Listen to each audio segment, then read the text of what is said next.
बिस्मिल्लाहिर्रहमानिर्रहीम। अस्सलाम वालेकुम नाज़रीन, आप यूट्यूब चैनल देख रहे हैं। मैं इमरान खान हूँ। नाज़रीन, सबसे पहले तो जो एक कॉल थी अपोजिशन की जानिब से यौम स्याह की 26वीं और 27वीं आइनी तरमीम के ख़िलाफ़, उस कॉल के ऊपर बहुत बड़े पैमाने पर लोगों ने रिस्पॉन्ड किया है। पंजाब में तो उतना बड़ा नहीं, क्योंकि पंजाब में आप सब जानते हैं कि वकला ही निकल पाते हैं बड़ी मुश्किल से, या कहीं पे अरकान असम्बली निकल पाते हैं, कभी कभी असम्बली के बाहर। बाकी पूरे पंजाब के अंदर फस्तायत का एक राज है, यानी मरीम नवाज़ साहिबा किसी को निकलने नहीं देती हैं। और बिल्कुल एक जैसे हसीना वाजिद ने माहौल बनाया हुआ था बांग्लादेश में, बिल्कुल वैसा माहौल बनाया हुआ मरीम नवाज़ ने पंजाब में।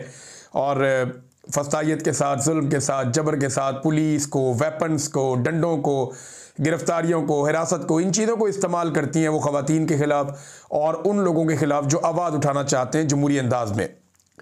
तो स्वाबी में हुआ जी सबसे बड़ा जलसा, 27वीं आइनी तरमीम के ख़िलाफ़ यौम स्याह मनाया गया।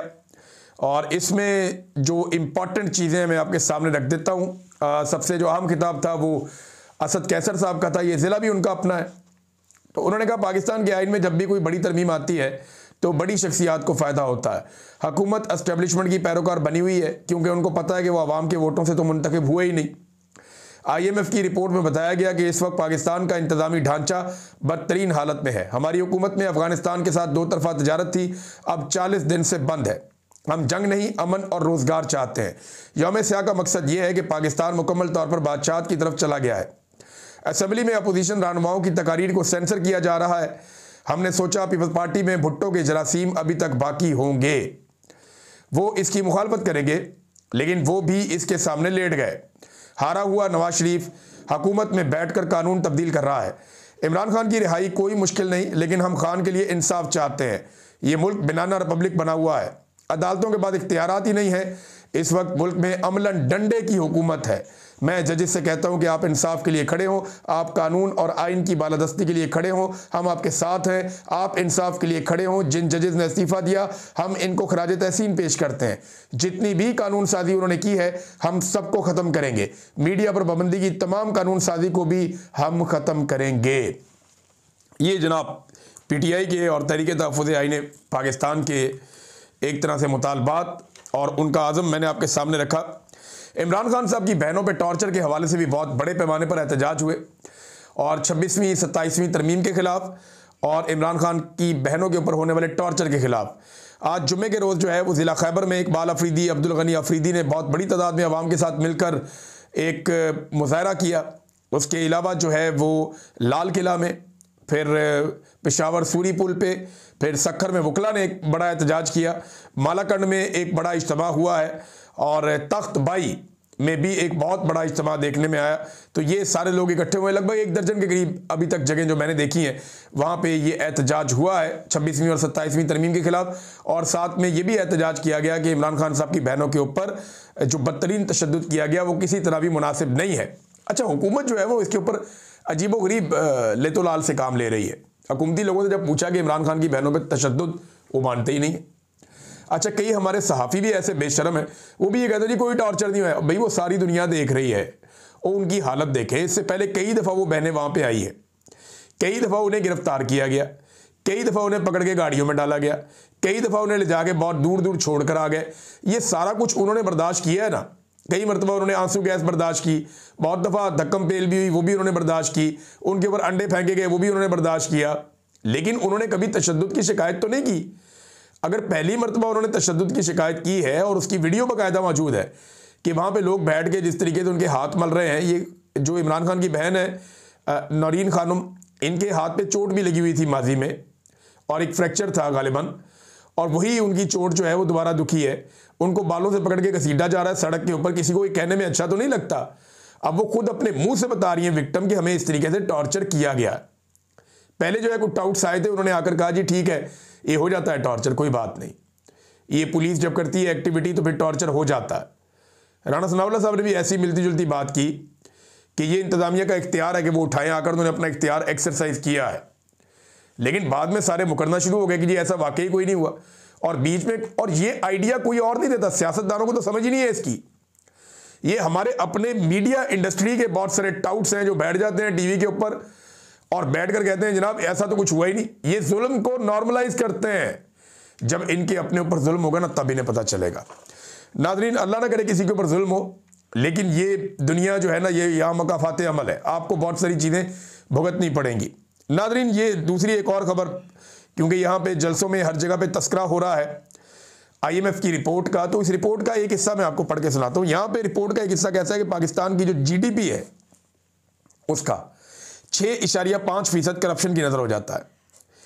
GDP कहते हैं मजमूई कौमी पैदावार को, यानी एक मुल्क जितनी भी सर्विसेज और प्रोडक्ट्स बनाता है एक साल के अंदर, जितने पैसे की भी, वो सारा मिलाकर उस मुल्क का GDP होता है।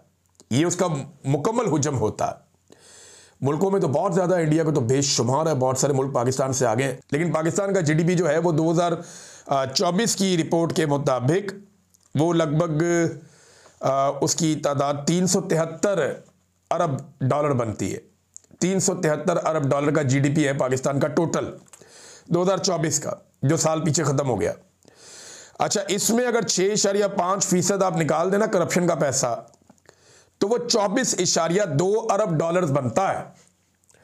पाकिस्तान एक अरब डॉलर के लिए कभी सऊदीया भागता है, कभी UAE भागता है, कभी उसको रोल ओवर करने के लिए चाइना में भागता है, कभी पाकिस्तान किसी मुल्क के पास जाता है।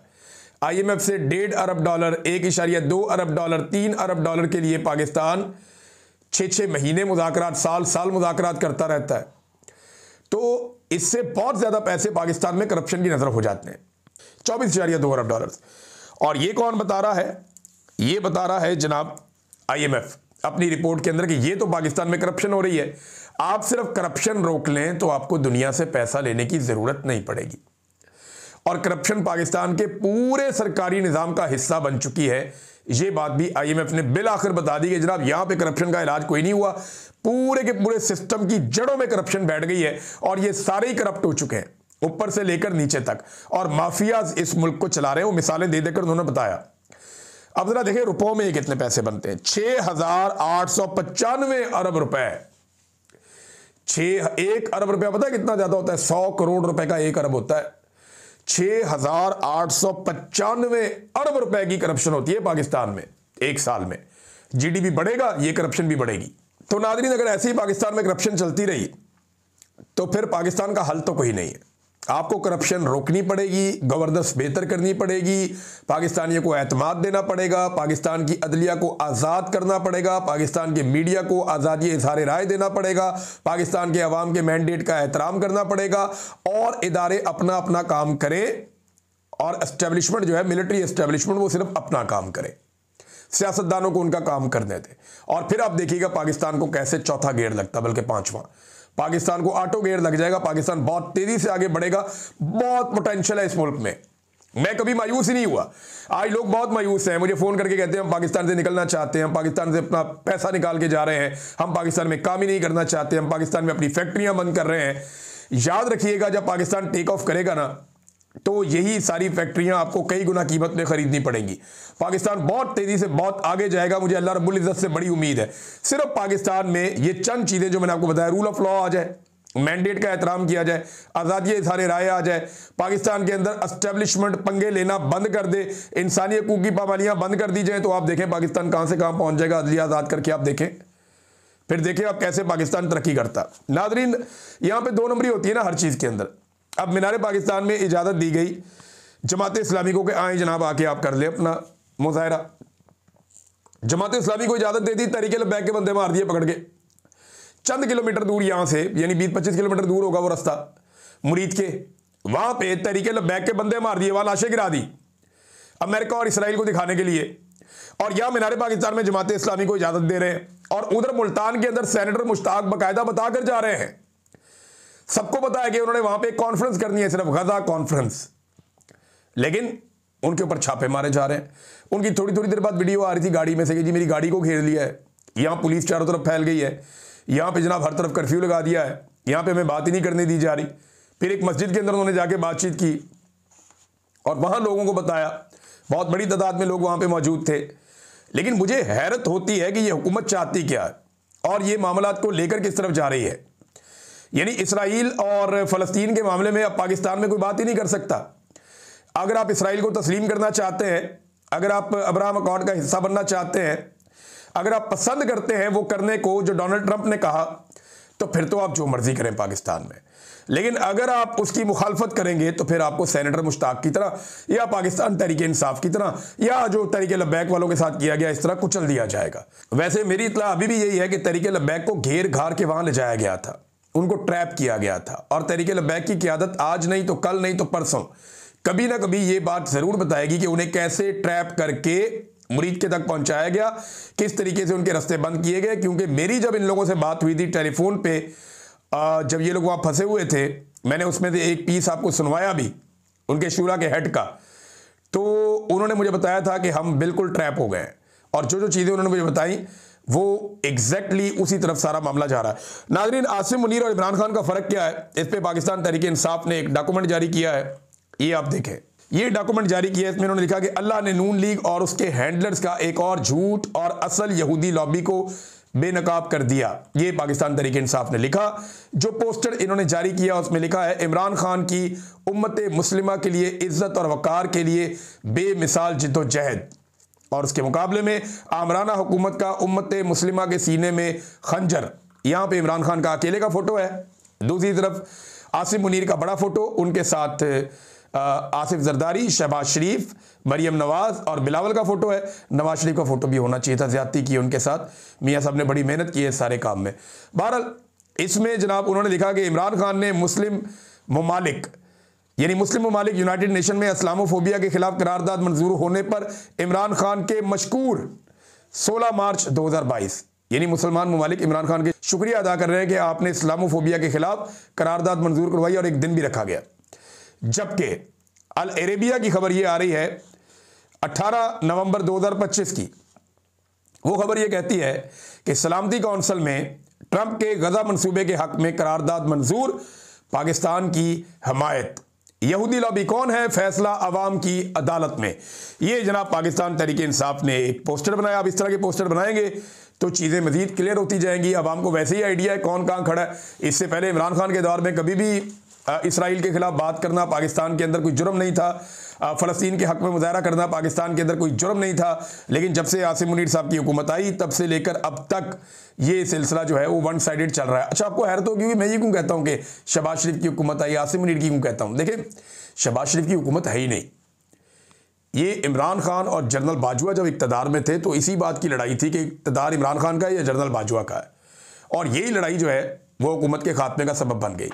तो इमरान खान इक़्तिदार को अपने हाथ में रखने की कोशिश करता था और वो फैसले अपने हाथ में रखने की कोशिश करता था, जो बात मिलिट्री एस्टेब्लिशमेंट को पसंद नहीं आई और फिर ये अल्टीमेटली लड़ाई हो गई। लेकिन यहां पे तो कोई लड़ाई है ही नहीं। शहबाज शरीफ बिल्कुल इक़्तिदार अपने हाथ में नहीं रखना चाहता, इक़्तिदार सारा का सारा आसिम मुनीर साहब के पास है।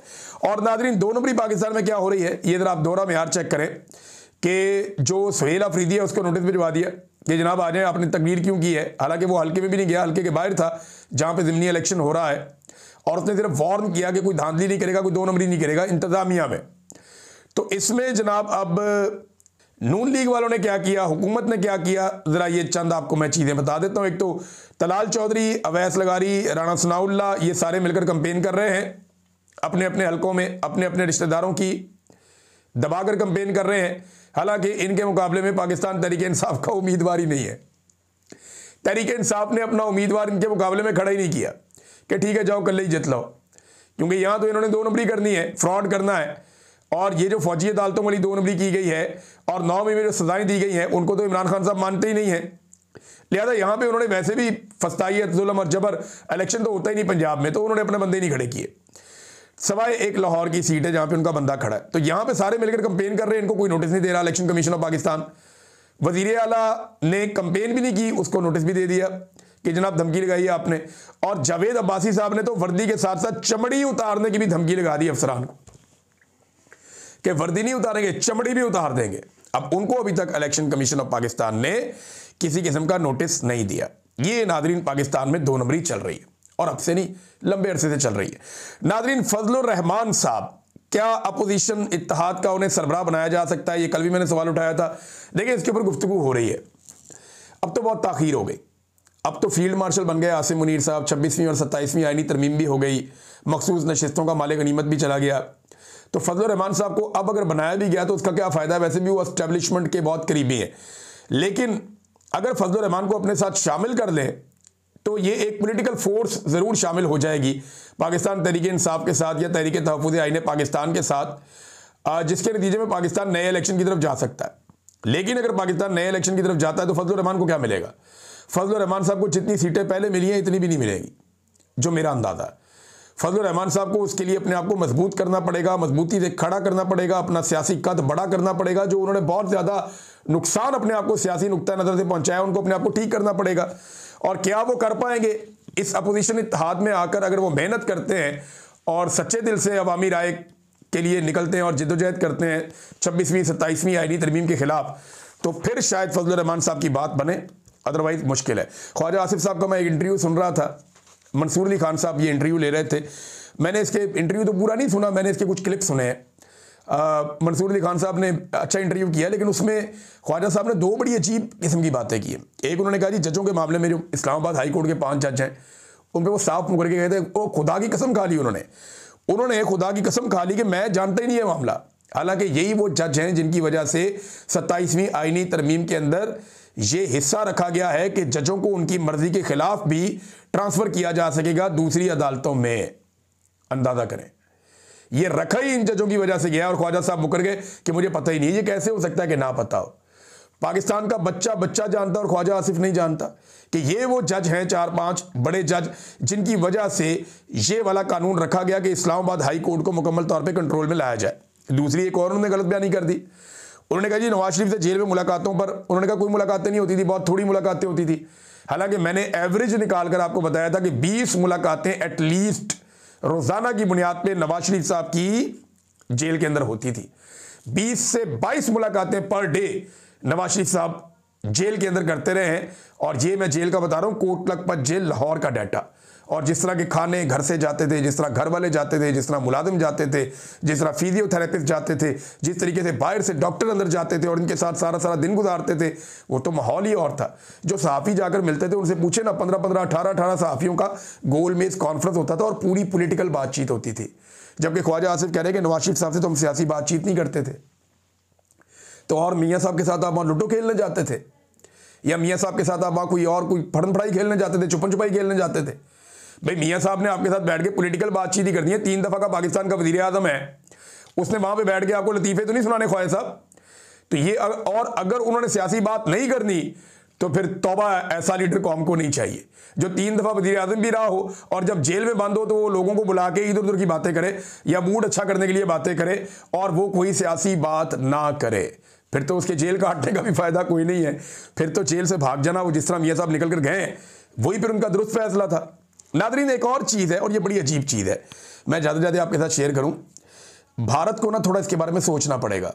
भारत का एक और तैयारा गिर गया और अब जो भारत का तैयारा गिरा है ये एयर शो के दौरान गिरा। जो दुबई एयर शो होता है, बहुत बड़ा एयर शो होता है, उसमें भारतीय जंगी तैयारा एक गिर के जो है वो तबाह हो गया।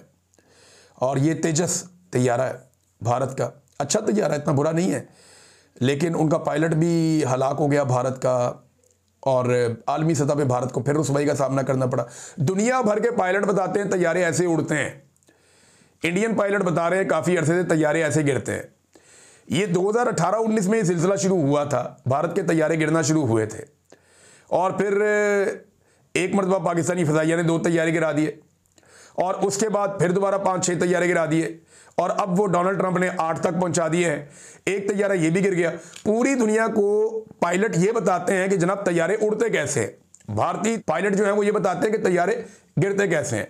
मेरे ख्याल में कोई राहु काल आ गया है इंडियन एयरफोर्स के ऊपर और उन्हें इसका ख्याल रखना चाहिए। इनके तैयारे ऐसे गिर रहे हैं जैसे दूध पीते बच्चे के दांत गिरते हैं और इनको सारे पंडित अपने इकट्ठे करने चाहिए और इकट्ठे करके कोई तरीकाकार निकालें, कोई वहाँ पे कुछ चीज़ करें, उनकी जो भी उनके मज़हब में है कोई रोला रप्पा डालें, कुछ थोड़ा सा कोई सदका सुदका दें, जैसे पाकिस्तान में हम मुसलमान तो ऐसे बोलते हैं, तो कुछ करें। वो उनका बहुत बुरा वक्त आया हुआ है इंडियन एयरफोर्स का, बेड़े ही गर्क हो गया उनका और एक के बाद एक तैयारा उनका गिर रहा है, तो ये कोई नया वर्ल्ड रिकॉर्ड बन जाए इससे पहले अपने सारे पंडित इकट्ठे करो, और तो कोई हल इसमें बचा नहीं है। या फिर अभिनंदन को पकड़ के उसको कोई उसकी बलि छली दे दे।